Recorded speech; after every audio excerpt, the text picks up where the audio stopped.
facing these charges? And that if we have unity of purpose, we can't fail.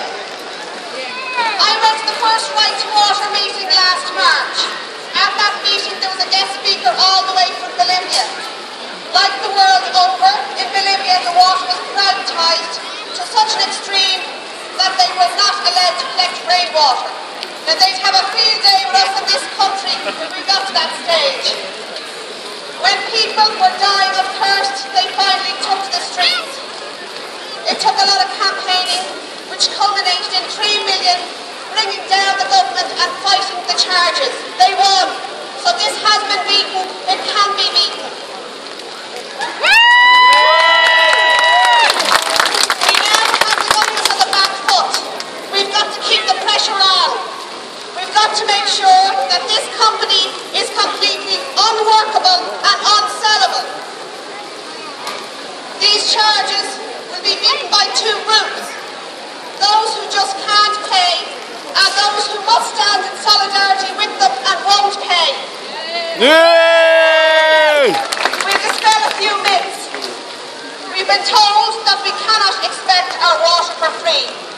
Well, after 100 years of taxation, the people of Ireland have paid for their water. Here, here. We've also paid for the 11 billion worth of infrastructure that has just been gifted this quango, and it is a quango that's called Irish Water. We're also told that we have to get funds to pay for the 40% leakage. Yet the government saw fit, spent 87 million on consultants and 457 million of our property tax on set-up costs.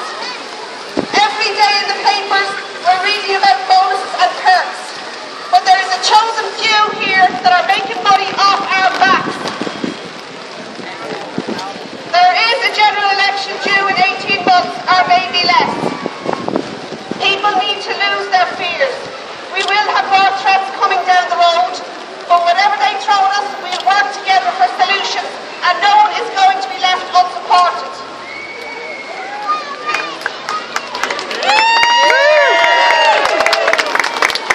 Today, with the crowds that we have all over the country, we need to send a message. Firstly, to the government. Secondly, to those who wish to be elected in 2016. And thirdly, to Europe. We're not filling out these forms. We're not paying these bills, and we're definitely not going away. Yay! As Gerald has said, on December the 10th, which is Human Rights Day, we'll all gather at the Dáil.